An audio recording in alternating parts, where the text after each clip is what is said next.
तो निकल, मैं मिलता हूँ। हाँ चल मिलते हैं। हेलो, मैं चंपा बोल रही हूँ, चाय पानी फिल्म से। हाँ जी बोलिए ना। आपकी एक्टिंग के इतने चर्चे सुने और आपका नंबर मुझे इतनी मुश्किल से मिला है। बस हमने डिसाइड कर लिया है, हम आपको अपनी अगली फिल्म में लॉन्च करेंगे। लॉन्च करेंगे मुझे? मतलब आखिर आपने मेरा टैलेंट पहचान ही लिया। हाँ, अब 1-2 दिन में शूटिंग शुरू हो जाएगी। बस एक प्रॉब्लम है, आपकी बड़ी बहन के कैरेक्टर के लिए कोई अच्छी एक्ट्रेस मिल नहीं रही। बस वो कंफर्म हो जाए तो हम शूटिंग शुरू कर देंगे। अच्छा बड़ी, अरे है ना, बड़ी बहन है। मैं आपकी प्रॉब्लम सॉल्व करता हूँ। अरे वाह, आपने तो मेरी टेंशन ही खत्म कर दी।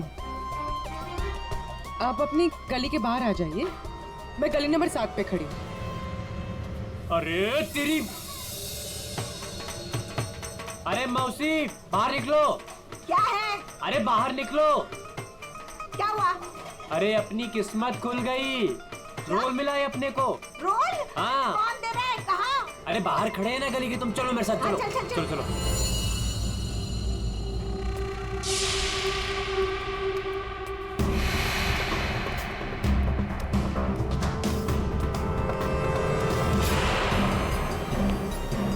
CID? हाँ CID। कहाँ जा रहा है? अच्छे मुजरिम का किरदार तो तुम लोगों ने निभा लिया, अब जरा एक अच्छे गवाह का किरदार भी निभाओ और ये बताओ कि कुमुद कहाँ है?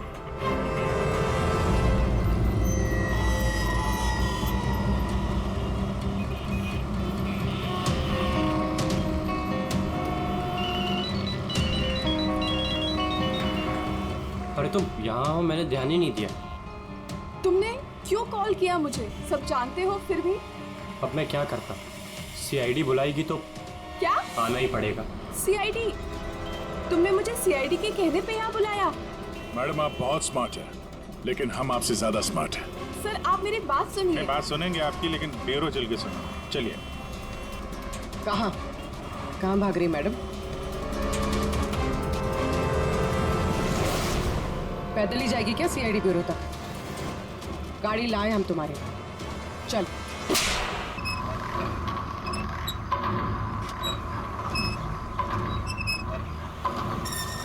ओह माय गॉड यार, ये जगह कितनी सुंदर है। वाओ, कितनी अच्छी जगह है ये।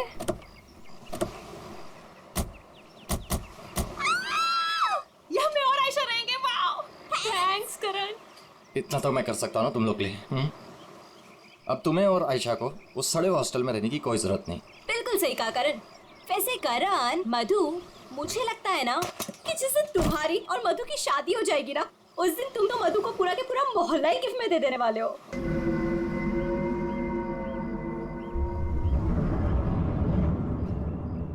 लगता है सामने वाले घर में कोई रहता है।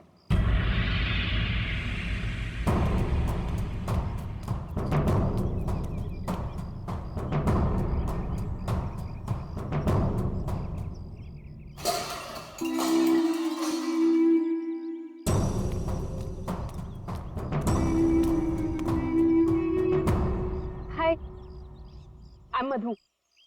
ये आयशा, हम आपके पड़ोसी हैं। हाय। और आप? मैं सामने के घर में रहता हूँ अपनी माँ के साथ। मेरा नाम विनय है और वो खाना अच्छा बनाती है। अब वो कौन? मेरी माँ खाना अच्छा बनाती है। तुम कौन हो? मैं करण हूँ, मधु का बॉयफ्रेंड। Boyfriend girlfriend boyfriend? गलत बात है। नहीं मैंने कहा है बॉयफ्रेंड गर्लफ्रेंड, गलत बात है। विनय,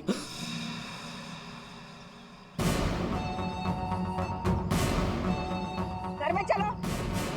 कितनी बार मना किया है कि अजनबियों से मत बात किया करो। आ रहा हूँ ना। देखो वो मेरी माँ है, उनको नमस्ते करो। अरे नमस्ते करो उनको।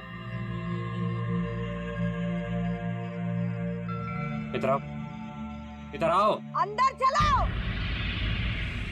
आ रहा हूँ। सुनो, 8 बजने से पहले घर के अंदर चले जाना, ठीक है? क्योंकि 8 बजने के बाद ना वो आ जाता है। वो कौन? है मरमन। लेकिन याद रखना, दरवाजे खोलना मत। अम्मी नहीं खोलते, कोई नहीं खोलता। ध्यान रखना, दरवाजे मत खोलना। ठीक है, मैं जा रहा हूँ, बाय।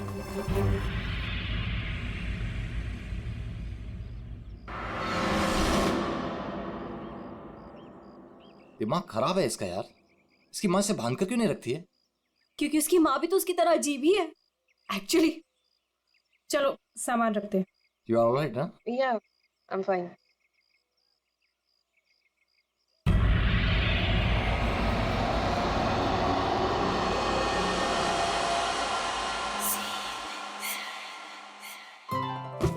So beautiful.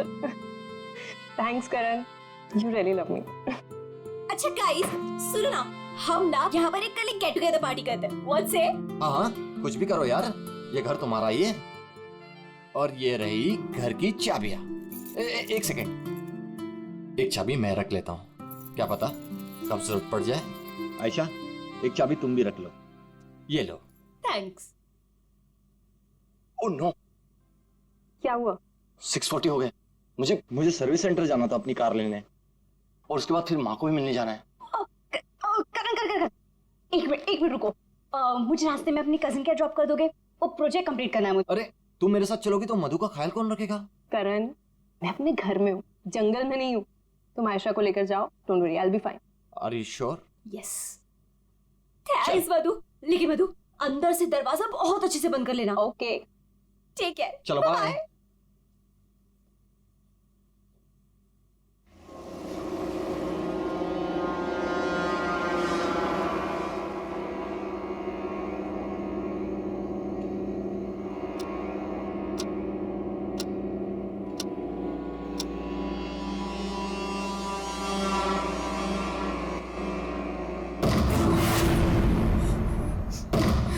कौन है? कौन है वहाँ? दरवाजा खटखटाना बंद करो। डरती नहीं हूँ मैं।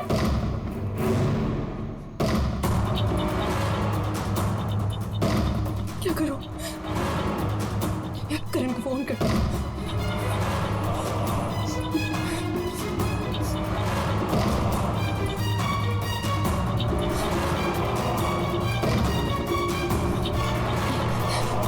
करण का फोन स्विच ऑफ जा रहा है। आयशा को फोन कर।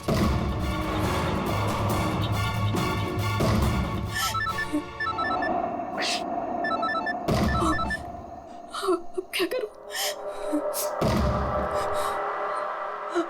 अंधेरा करती हूँ।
पर मजा आ गया। कल रात को तो क्या मस्ती मारी यार। अरे पूछो मत यार, मजा आ गया था बहुत। बस रोक दो यार। Thank you. अरे मधु ना आज मेरी जान ही ले लेने वाली है। एक तो मैं अपना फोन भूल गई, रात को घर भी नहीं आई। लगता है आज तो मुझे ना पक्का इस घर से निकाल ही देने वाली है। अरे अगर वो तुझे घर से निकाल देगी तो हम तुझे घर के अंदर फिर से डाल देंगे। क्यों अभी? ओहो मैडम, घर से तो तब निकलोगी जब घर के अंदर जाओगी। जाओ, डोरबेल बजाओ, मधु को लेके लंच पे जाना है, वीकेंड की प्लानिंग करनी है। गो फास्ट। जा रही हूँ। और जल्दी आओ।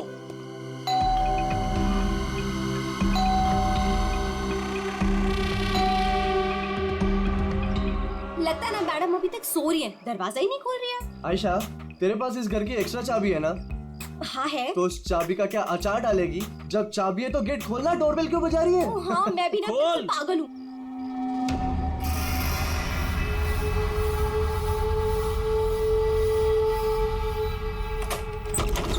मधु, अरे मधु, कब तक सोएगी? उठ, मधु, मधु, मधु, अरे उधर देखो यार।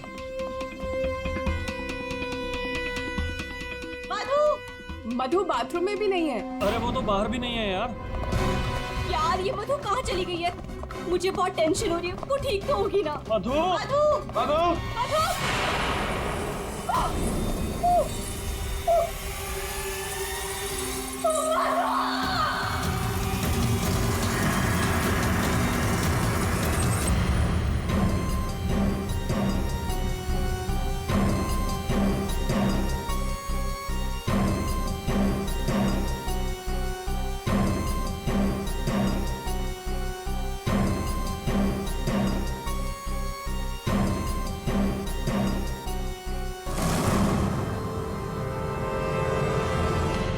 अभिजीत, इस हथौड़े से जिस पर भी वार किया गया होगा ना, लगता नहीं वो जिंदा बचा होगा। हाँ सर, मगर लाश कहाँ है? उन्हीं लाश ले गया और ये हैमर यहीं छोड़ गया। और हथौड़ा भी ऐसा जिस पर कहीं कोई फिंगरप्रिंट के निशान नहीं। और सर यहाँ पे तो कोई तोड़फोड़ भी नहीं मची हुई है, सब चीज अपने जगह पे। और दरवाजे का लॉक भी सही सलामत है, कोई फोर्स एंट्री नहीं है। और मधु के दोस्त भी बता रहे थे, जब वो लोग अंदर आए तो ये दरवाजा खुला हुआ था। शायद खूनी के पास डुप्लीकेट चाबी होगी। दरवाजा खोल के अंदर आया, मधु के सिर पे हथौड़ा मारा और गायब। मगर यहाँ खून के छींटे भी नहीं दिख रहे हैं। हथौड़ा मारा तो खून तो बहना चाहिए ना? शायद खून साफ कर दिया होगा। सिर्फ मधु ही यहाँ पे थी या कोई और भी था? नहीं सर, मधु इस घर में अकेली थी। इस घर की चाबी और किस किस के पास रहती है? सर, ये सवाल आपको करण से पूछना चाहिए सर। क्यों? करण से ही क्यों? करण ने ये घर आयशा और मधु के लिए लिया था, तो सर एक चाबी करण के पास भी थी। मधु और आयशा के लिए करण ने घर लिया था, क्यों? मधु करण की गर्लफ्रेंड थी सर। कल रात आयशा तुम कहाँ थी? सर वो कल रात मैं अपने कजिन को मिलने गई थी। वापस आना था तो लगेज यही छोड़कर गई थी, पर लेट हो गया था, सोचा कॉल कर मधु को सब बता दूं। पर अपना फोन भी यही भूल गई थी सर। जरा इस करण का फोन नंबर देना।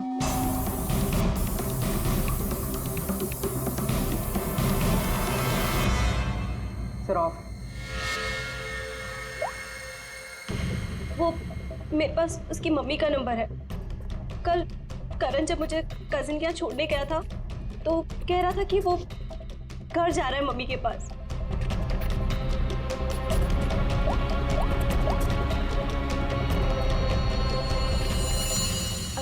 हेलो आंटी, करण है?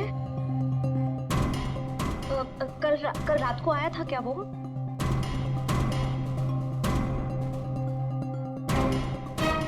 नहीं आंटी, कुछ नहीं, हो सकता है मधु के यहाँ गया हो। मैं आपको बाद में कॉल करती हूँ। तो करण कल रात अपने घर भी नहीं पहुंचा और यहाँ भी नहीं आया। सर मुझे आपको एक बात बतानी थी।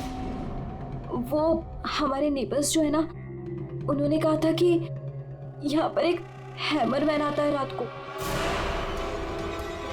तो कहीं उसने तो कुछ नहीं कर दिया? Hammer man? किसने बताया तुम्हें? ये कौन है? विनय बेटा, कोई आ रहा है? हाँ माँ, कोई याद हो रहा है।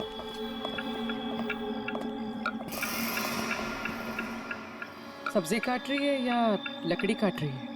काट वहाँ रही है, आवाज यहाँ तक आ रही है। रमोला जी, आपने कल इनसे हैमरमैन के बारे में कुछ बोला था क्या? आप ऑफिसर है, उस घर में कुछ हुआ है क्या? जी हम लोग सीआईडी से। उस घर में क्या हुआ ये बाद में बताएंगे।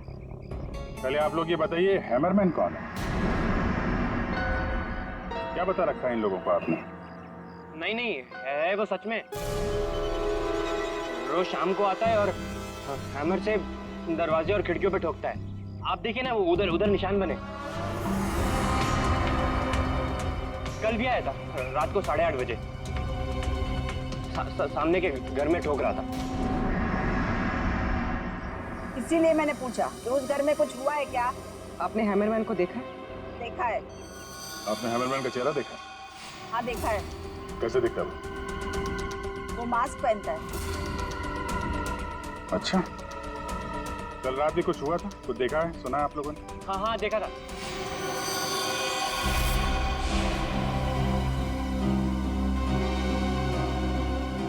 नमोला जी, अभी आंख दिखाने से कोई फायदा नहीं। बोलो क्या देखा था तुमने?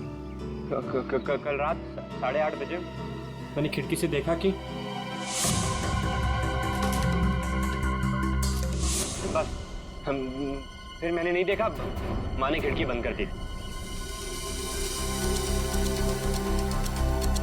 एक आदमी और एक औरत। वो आदमी तो करण हो सकता है। और सर वो औरत?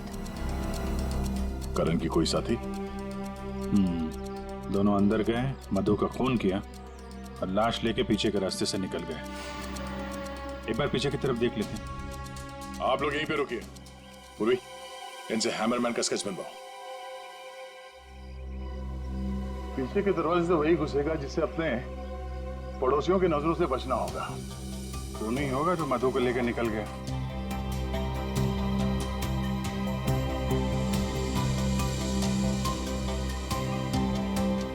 ऐसे कैसे हो सकता है कि कोई भी निशान नहीं छोड़ा? मधु को मार करके लेके गया तो भी कुछ ना कुछ तो छोड़ा होगा कोई।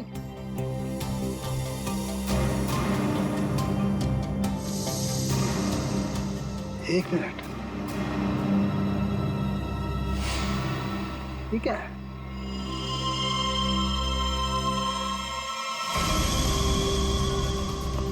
कुछ अलग से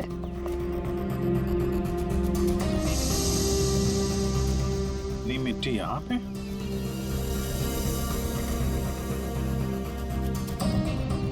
लगता है किसी ने यहाँ पे पैर वैर धुले हैं, इसलिए मिट्टी यहाँ पे है।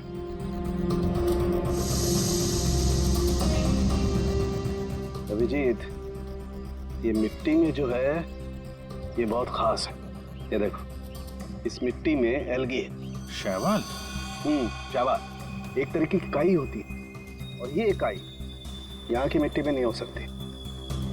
ये तो ऐसी मिट्टी में होगी जो पानी वाली जगह होगी, कोई तालाब, कोई झील, कुछ ऐसा। झील, तालाब? ये तालाब है जो मधु के घर से सबसे नजदीक।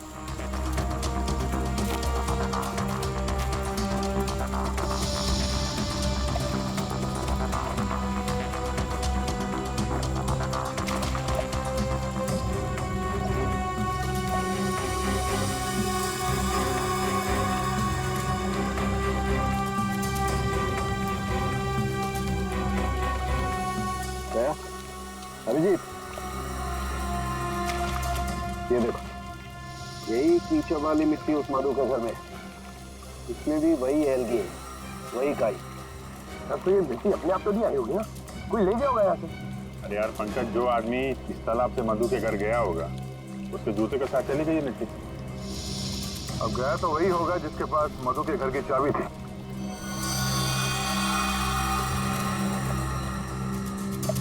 पर कौन गया होगा? अब चाहे वो हैमरमैन हो या फिर कोई और। हैमरमैन? ये हैमरमैन ने किया है क्या? काम तो उसी का ही लग रहा है। हाँ।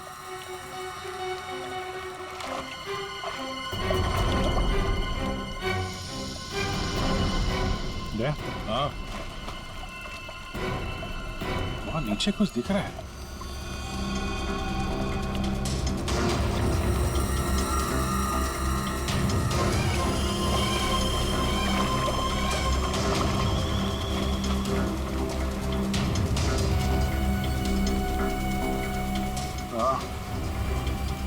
कुछ है तो सही वहां पर।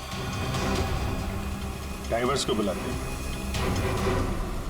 और ट्रेन भी।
रोहित, ये करण की कार है ना?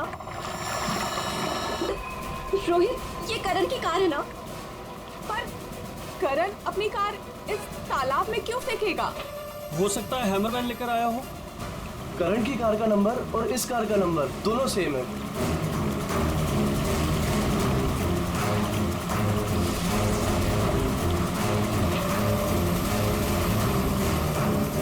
लेकिन ये कार यहाँ आई कैसे होगी? और जाहिर सी बात है, करण की कार अपने आप इस झील में तो नहीं गई होगी। और कल करण ने आयशा से कहा था ना कि अपनी माँ के घर जा रहा, तो अपनी माँ के घर तो नहीं गया, मधु के घर गया। मधु के घर की चाबी भी थी उसके पास। लगता है ये करण ही हैमरमैन हो। ये हैमरमैन के साथ मिलकर उसने मधु का फोन कर दिया, लाश इसमें डाल दी और कार पानी में फेंक दी। आप लोग यहीं पे रुकिए।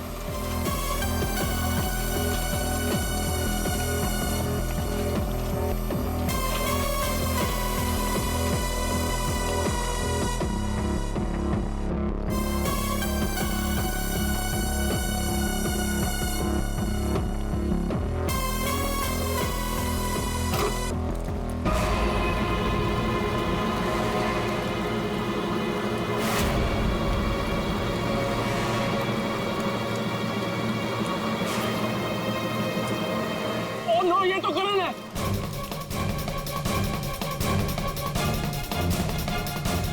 प्लीज प्लीज आगे मत जाइए।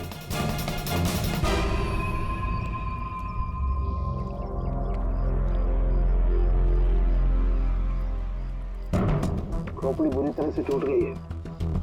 किसी भारी चीज से वार किया है। थोड़े से ही मारा होगा।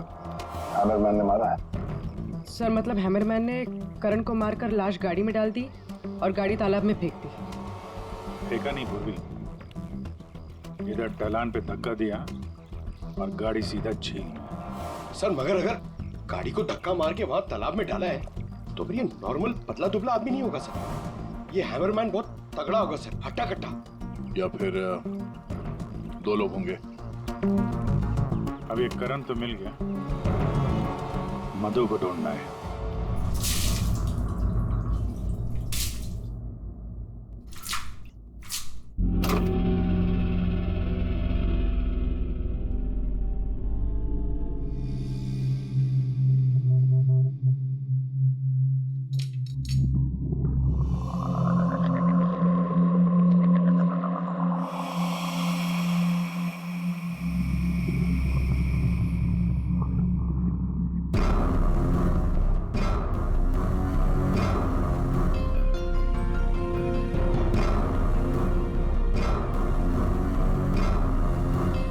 कपड़े का टुकड़ा। इस कपड़े के टुकड़े का रंग करण के कपड़े के टुकड़े से तो मैच नहीं करता है, तो शायद ये खूनी का होगा।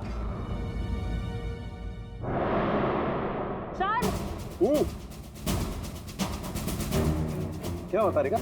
सर, इस कपड़े के टुकड़े के अलावा और भी ऐसा कुछ है जो हमें बहुत कुछ बता सकता है। अंगूठी? डायमंड की है। लगता है कार चलाते समय गियर बदलते तो गिर गई होगी। तो ये लड़की कार चला रही होगी तो तारिका कार चलाने वाला इस मेरे को भी जरूर एडजस्ट तो करता ही होगा ना? क्या बोलती? सही बात। तो फिर ये मिरर भी कुछ ना कुछ कहानी जरूर बताएगा।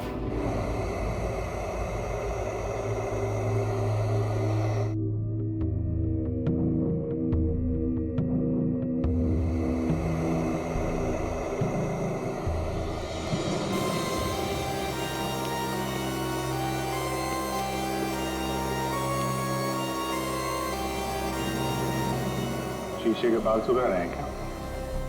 पूरा शीशा सुखा रहा हूं। जब ये सूख जाएगा ना बहुत कुछ बोलेगा, लेकिन फिलहाल ये करण ने और अंगूठी ने जो बोला है वो सुन लीजिए। इस हथौड़े पर जो खून लगा है ना, बस ये करण के खून से मैच होता है। मधु के घर में करण की ही हत्या हुई। और सर, ये हीरे की अंगूठी मिली हमें उस गाड़ी में से, ड्राइवर सीट के नीचे पैरों के पास। ये अंगूठी? ये तो मधु की है। हाँ सर, हमने मधु के घर से उसके कुछ फोटोग्राफ्स लिए थे, उसमें मधु ने यही अंगूठी पहन रखी। इसका मतलब वो कार झील तक मधु चला कर लाई और इसीलिए वो अंगूठी कार में गिर गई। तो क्या करण का खून मधु ने किया? नहीं दिया, मुझे नहीं लगता। ये चक्कर कुछ और ही है। अगर ये अंगूठी मधु रेगुलरली पहना करती थी तो इतने आसानी से उंगलियों से निकलेगी ही नहीं ना। वो गिरेगी ही कैसे? वो तो जरूर वहां पर जानबूझकर डाली गई थी ताकि सारा शक मधु पर जाए और हम मधु के आसपास ही घूमते रहे। और सर, मधु का भी अभी तक कुछ अता पता है नहीं। लो भाई, इस शीशे ने भी मुंह खोल दिया है। ये देखिए,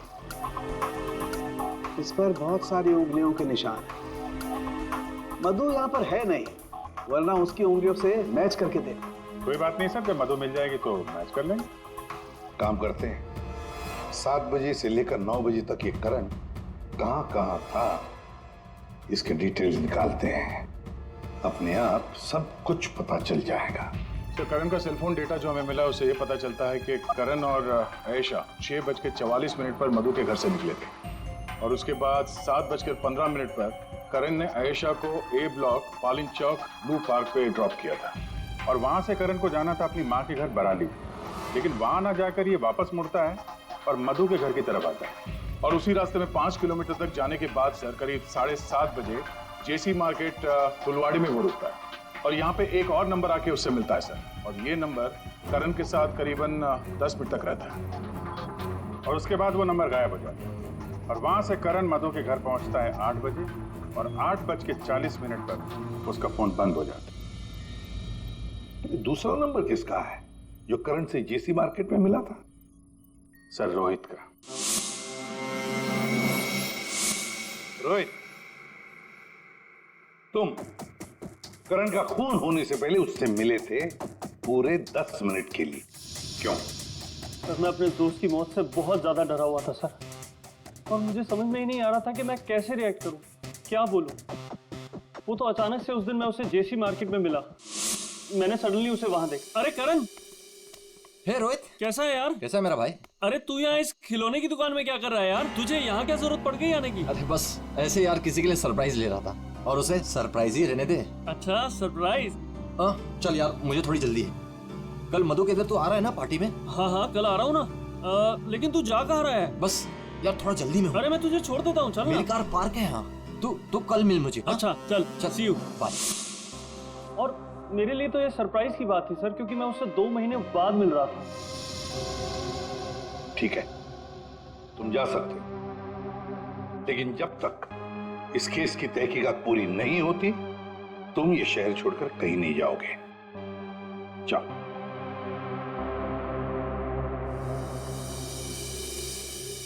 बड़ी अजीब बात है, ये करण अपनी माँ से मिलने जाता है, लेकिन वहां नहीं जाता, जाता है खिलौने की दुकान में। क्यों? तो फिर क्या खरीदता है वहां पर? और किसके लिए? उसने वहां से जो कुछ भी खरीदा होगा वो लेकर वो सीधे मधु के घर गया। तो कहीं उसने वहां से ये मांस तो नहीं किया? और वहां से वो मधु के घर पहुंच गया, जहां पे हैमरमैन उसका इंतजार कर रहा था, जिसने खून कर दिया उसका। अब ये तो कुमुद ही बता सकती है। कुमुद?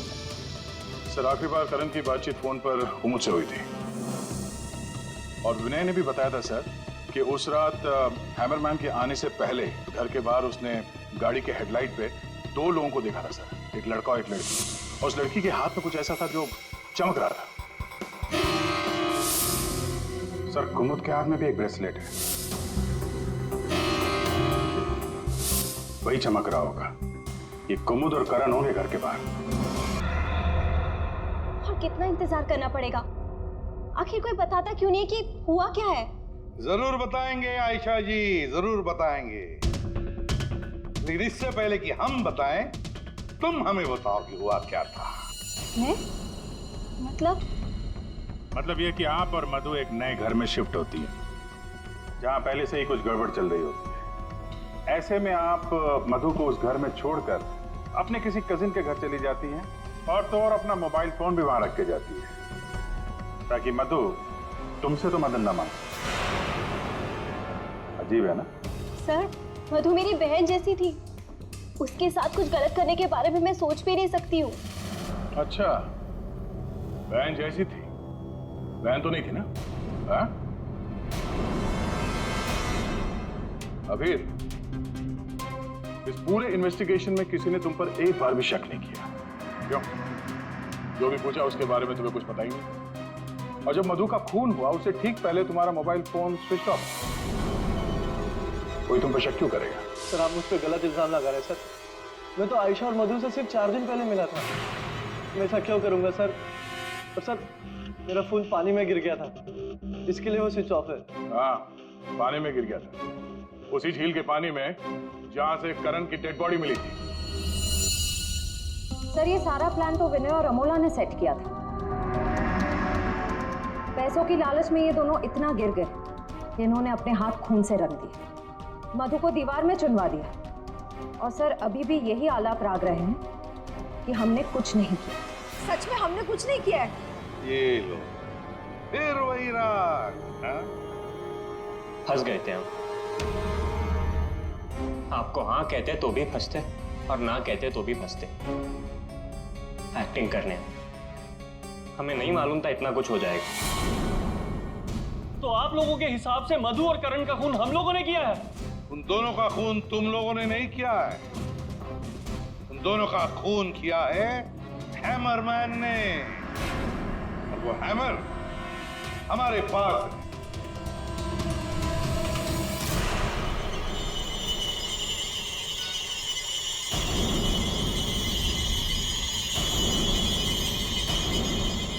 कुमुद, ये कहाँ थी? ये हैमर छुपाने गई थी, हमने ढूंढ निकाला, है ना? I'm sorry रोहित, मुझे माफ कर दो। तुमने मुझसे वादा किया था कि तुम मेरा नाम नहीं लोगे, मैं तुम्हें छोड़ूंगा।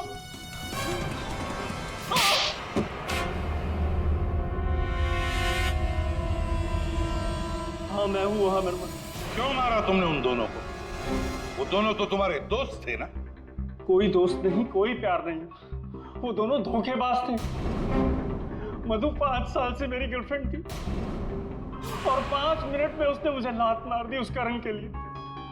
जानते हैं क्यों? क्योंकि उसके पास पैसा था। और उसी समय मैंने डिसाइड किया कि मैं उससे बदला लूंगा, उन दोनों से। तुमने इसका साथ क्यों दिया? मैं रोहित से बहुत प्यार करती हूँ, मुझे उसका साथ देना पड़ा। तैयारी तो तगड़ी कर रखी थी तुमने। 3 महीने से प्लान कर रहा था मैं, उन दोनों को एक दर्दनाक मौत मारने की।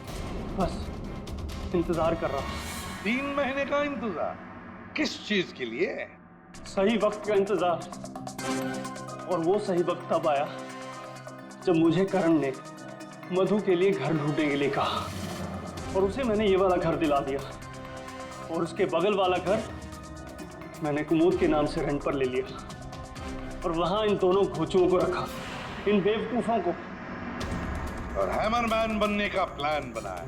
बन गए हैमरमैन, ताकि तुम पर कोई शक न करे। हाँ, मारना तो मैं करण को भी चाहता था, लेकिन उस रात नहीं। उस रात मैं सिर्फ मधु को मारने आया था। मैं हैमरमैन बनकर मधु के घर में घुस गया।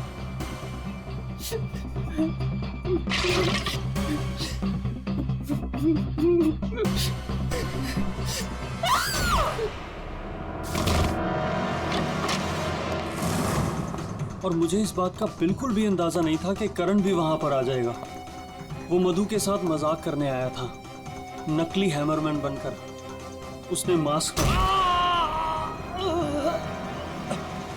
जब मैंने उसे मार दिया, तब मुझे पता चला कि वो दरअसल करण ही था। मैंने कुमुद, रमोला और विनय की मदद से दोनों लाशों को ठिकाने लगा दिया। रोहित जी, ये हथौड़ा हमें ना भी मिलता ना, तब भी तुम बच नहीं सकते थे, क्योंकि करण और मधु ने मरने के बाद भी हमें बताया कि खूनी तुम हो। रोहित, कुमुद, रमोल और विनय, तुम सब ने मिलकर मधु और करण का खून किया है। अब जेल में बैठकर हैमरमैन की नई नई कहानियां सुनाते बैठना इन सबको, तब तक फांसी का ऑर्डर तो आ ही जाएगा।